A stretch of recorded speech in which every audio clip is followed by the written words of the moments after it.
Hello, thank you for watching. Members of the Church of Jesus Christ of Latter-day Saints who leave the church and are eager to tell everyone how bad the church is are usually not good sources of information about the church.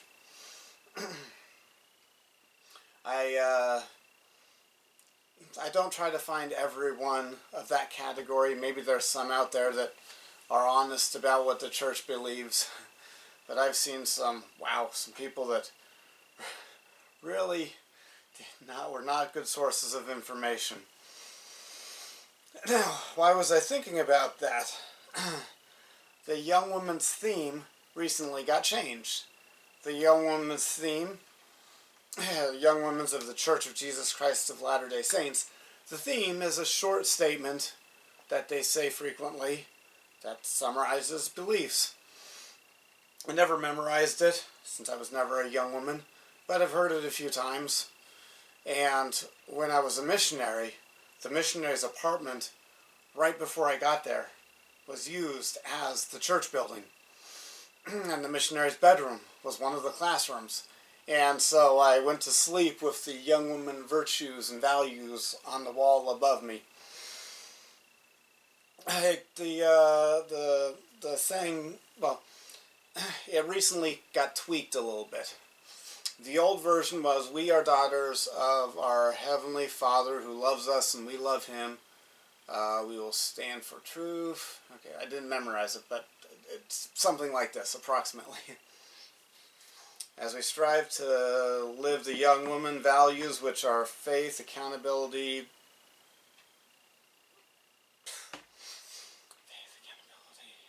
is it probably love and charity? I don't have it memorized, but it's a wonderful saying. We should all learn it. We should all hear it sometimes, because even if you're a man, as long as you remember to switch the feminine words like daughter to son, it still applies to you, those truths. Virtue is something we should all try to have in our lives. The young woman values are good values for men too. The two changes that I can see is changing we to I.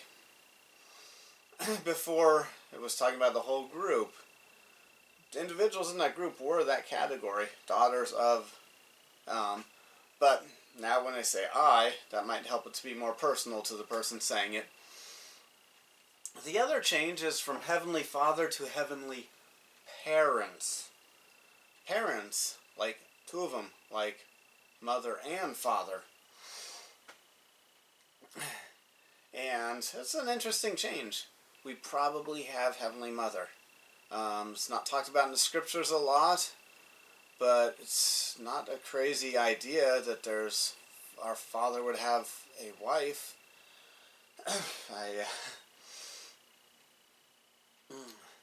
Alright. And that got me thinking about what is one of the most baseless, and because it is so baseless, it's ridiculous and ludicrous and vicious lies that is accused against the Church of Jesus Christ of Latter-day Saints. Arguably the most bad, baseless, vicious accusation is the lie about what the celestial kingdom will be like for women. The lie is that men become gods in our beliefs, and women, they're just breeding stock, his thing to beat up and push around, and powerless and worthless. There is absolutely no basis in any of the teachings of the Church of Jesus Christ of Latter-day Saints that supports that accusation. There's actually some good evidence in our beliefs and official teachings and doctrines against that. specifically Doctrine and Covenants, section 132, when it talks about the blessings that we get from Father in Heaven for doing all of the commandments, including getting married the right way. It does not say he, and in a list of different ways of saying powerful. It says they will be gods. They will have all dominion, all powers. They. She is an equal part in that. The woman becomes a god. All powers, inherits all things from Father in Heaven. But one example of somebody who I've heard give that bad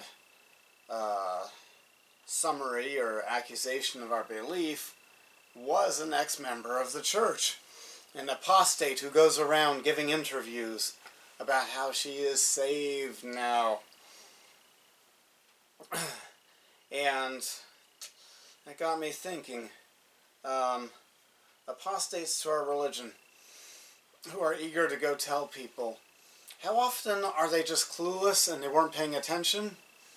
And how often are they lying and telling things that they know are not true?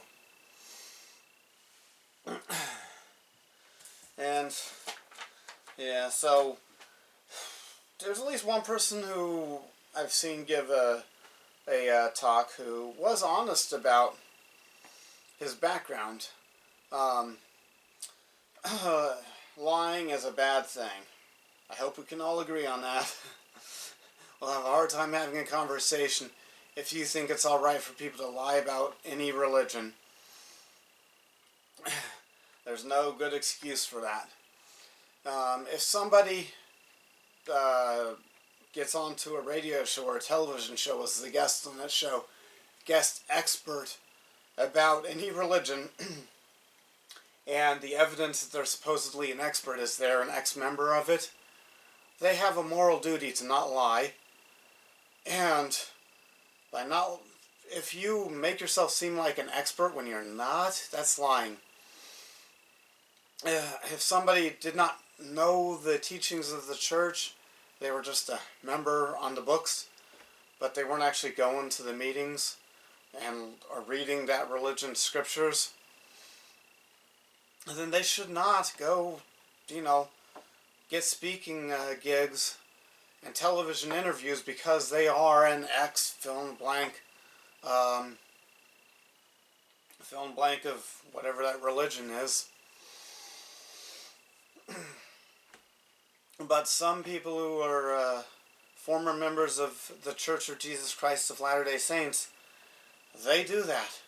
They get on television, yeah, I used to be a member, and here's what's all wrong with the church.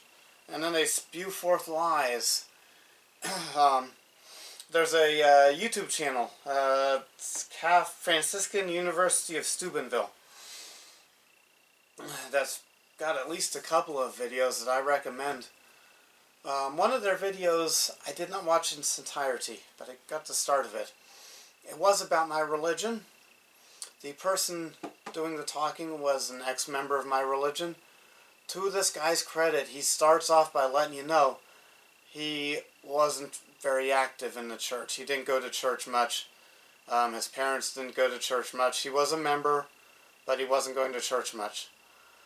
I greatly appreciate that guy's honesty, that he didn't get up in front of the camera, in front of the audience. It looks like there's an audience. It looks like it's a stage, and there's probably an audience if they would pan the camera or bring the view back that you would see. And I appreciate his honesty. I didn't watch all of that video because the channel blocked comments. It wouldn't let any comments on the video. If I watch a video like that, somebody who's claiming to be an ex-member telling about us, I want to be able to put comments in case he gives inaccurate information. Or put a comment, he was accurate about what we believe, thank you. But if I don't have the option to put a comment that corrects bad information, then I don't want to watch the video. Yeah, so one way we can probably figure out if somebody is just doesn't really know, or if they know and they're lying, this is my best guess, when they're being inaccurate about how we do things. They probably just weren't going to church very much, and they should, at the start of their engagement, let people know, I didn't go to church much. I'm thinking about this. I saw Bryce something was a guest on the My Book of Mormon podcast, which I don't recommend you watching the end of that series because he got a guest on, and it was a very interesting series when you were hearing an atheist actually read the Book of Mormon and then give his thoughts. It became a whole different thing when there was a atheist and an ex-member of the church who did not go to meetings or stay awake in them when he was a member, talking about what they were reading. But when it comes to the doctrines and our fundamental beliefs about things, if somebody's giving bad information about that, they're more likely lying than not. See, more likely probably, I'm not sure. Feel free in the comments section if you know detailed information about somebody who's being public. I will delete comments that are exposing somebody who is not out giving interviews and making videos to put on YouTube about what they are accusing us of being, or about how wrong the church is. Alright, so that's what this video is about. So,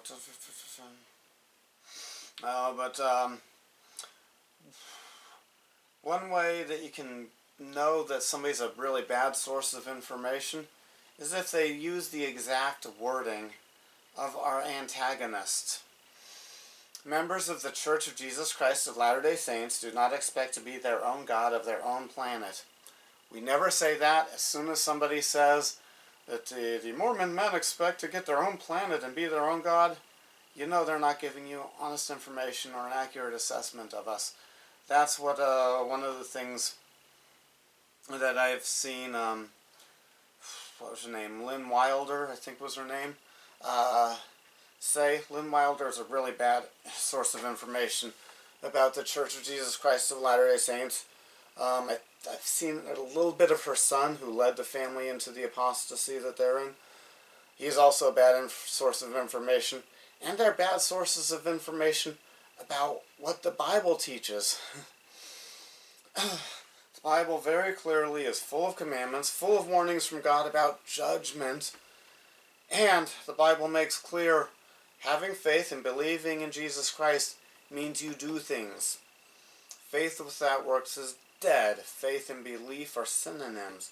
If you really have belief in Jesus Christ, you will do things and not just pay lip service. Alright, thank you for watching. You have a good day.